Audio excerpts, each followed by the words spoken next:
Alright, so today's video is about this whole David Lucas drama, and I waited a few days to cover this because I wanted some stuff to play out, but basically the way this all started, at least from my perspective, was on Twitter.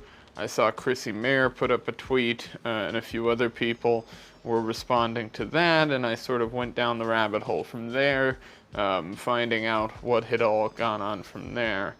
Basically, David Lucas put out a clip of some stand-up comedy of some people who walked out of one of his shows when he made some jokes relating to George Floyd. Now, the jokes were actually pretty funny. I laughed. Now, some people will take offense to them. Personally, I like offensive comedy. I'm somebody who's gone and seen people like Big J. Okerson and Legion of Skanks guys, stuff like that live. And if you're into that kind of comedy, you pretty much aren't going to be offended by anything, and you shouldn't be. Whether it's towards you, somebody you knew, somebody you revere, it doesn't matter. That's just not how comedy functions. Comedy is supposed to be offensive. And so people got angry about this clip that he put up, and it started building up online, and the tweet that Chrissy Mayer put up that caught my attention was actually her responding with a video with David Lucas seeming to apologize for the joke that he had made. Hi, this is comedian David Lucas. You know me from Kill Tony and other various roast shows. I'm an edgy, push the boundary comedian, and my job as a comedian is to bring humor in dire situations. With that being said, there's a clip that is circulating around social media, and since that clip has came out, I have spoken to a lot of George Floyd's family. I spoke to Cal Wayne, Trader Truth, Steven Jackson, and my intention was to never cause harm to his family or make them revisit a moment that happened a few years ago. I'm a father, so I get it. I understand how his kids feel. I've spoken to his whole family, and we've came, to an understanding as to how to move forward from this. And just want to apologize to his kids and everybody who was close to him. Now, it appears that the story developed from there to be a little bit different, and that's sort of why I let things play out and didn't cover this immediately, because I didn't know all the details right away. But David Lucas has responded in some threads back and forth to people on Twitter while all of this was going down after the Chrissy Mayer tweet went up. And he did talk about the fact that this apology, which he put out on Instagram and has now been deleted, was basically sort of, he was pressured into it, we'll say. Basically, people were calling his mother, which this was actually done. There is a video which Chrissy Mayer has played in one of her streams. I'm going to put her stream down in the description down below so you can go watch that, but I really don't want to play that here, frankly.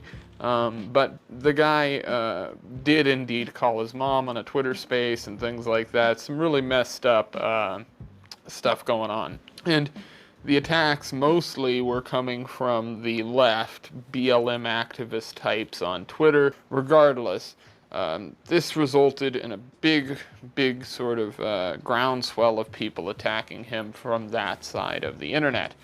I saw a bunch of people in the responses and stuff saying that they were doxxed and things like that by some of the people in the responses, which is kind of crazy, but regardless of all of that, the apology, which you just saw from David Lucas, was put up but then deleted. So where does that leave us now? Well, sort of a heel turn from David Lucas. It appears as though he recognizes that the people who are threatening him, calling his mother, things like this should be ignored, and he has decided to sort of now take a new stance on his opinion on this whole thing. He was on Timcast just yesterday. I watched that episode. He was pretty decent on there, talking a little bit about politics as well as making some jokes that were funny, so that was a decent episode. Bringing some much needed humor to Timcast, always welcome. And right after this stuff sort of went viral online, he did pop up on the Willie D show to talk about this whole thing, and he had this one little clip here that I shared on my Twitter account, which I think was great. You've had a week or so to think about what you said. Do you still feel the same way as far as the joke, upholding the joke and being defiant and unapologetic about it? I'm an advocate for free speech, right? Okay. The great Patrice O'Neal said that a funny joke and a bad joke come from the same place. So that was my attempt at comedy. Explain that. It was to get shock value. I'm a troll. You heckle me, now I heckle you. I talked to George Floyd's brother. When? Sunday. Trey, you know Trey? Yeah. Trey the Truth? Yeah. I think he said he's George Floyd's brother or cousin or something. I'm not sure what the relationship is, but I know Trey. Shouts out to Trey. Trey the Truth. Yeah. And I told him, I said, Trey, if I upset you personally, because that's your relative, I apologize. But I don't apologize for doing a joke. Who are we as the gatekeepers to say when a joke goes too far? I joke about beating on white women. I joke about killing white women. I joke about gay people. I joke about the transsexual community. So the moment I apologize for a George Floyd joke, now I gotta apologize for every other joke. So who in this situation is the gatekeeper to tell me you went too far or you didn't go far enough?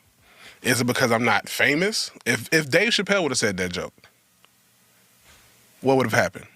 He might would have been a little wittier because he's been doing comedy longer than me, but it's all in the name of laughter, all in the name of free speech. So you can see there he sort of changed his tune. He went from apologizing to sort of saying, now, wait a minute. And so this has brought Chrissy Mayer and a few other people to ask, like, well, what happened here? Like, do you apologize? You not apologize? What's going on? I think that Chrissy is probably right that management in some way had something to do with this whole situation. I think management probably reached out to him and said it might be a good idea for you to put up some kind of apology. So he did it. But then he probably talked to some comedian friends and had them say, this isn't a good look. Because when you apologize, you open yourself up to a whole nother world of hurt that these people haven't even let loose. The truth is that you're going to be hated by these people regardless of whether you apologize or not. And so apologizing only really alienates fans like me or people who aren't really into the whole cancel culture thing to begin with. I don't view this shit as being real. If you want proof of that, you can look at all the comedians that have been so-called canceled who are now doing better than they were before. Shane Gillis comes to mind, who's getting ready to host SNL for fuck's sakes. So I get really tired of comedians going up there and making these Twitter videos, making Instagram videos, TikTok videos, YouTube videos, apologizing for jokes they made when nobody fucking cares. Nobody cares that you made the joke, and nobody cares that you're apologizing, except for your diehard fans who don't want to hear you sell out because a joke you said made some people feel bad. So I'm happy to see that David Lucas made the decision to sort of heel turn on this whole thing and take up the stance of, I'm not really apologizing, or at least voicing that he feels the joke was fine.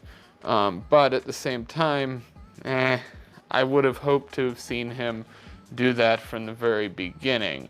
So it is a bit of a win and lose for the people who are in favor of sort of dirty comedy, I suppose. But I think this whole thing is a demonstration in how insane the left has really become, and some people on the right as well I saw attacking him. It appears that people are just fragile these days, and again, comedy seems to be winning lately, because even with all this fervor kicked up by the left on this whole thing, at the end of the day, look where we're at. David Lucas is still David Lucas. He's still going to be booked. He's still going to be making a bunch of money, and there ain't nothing these guys can do about it. So that's a big old fat white pill to me. So hope you guys enjoyed the video. Take it easy. Peace.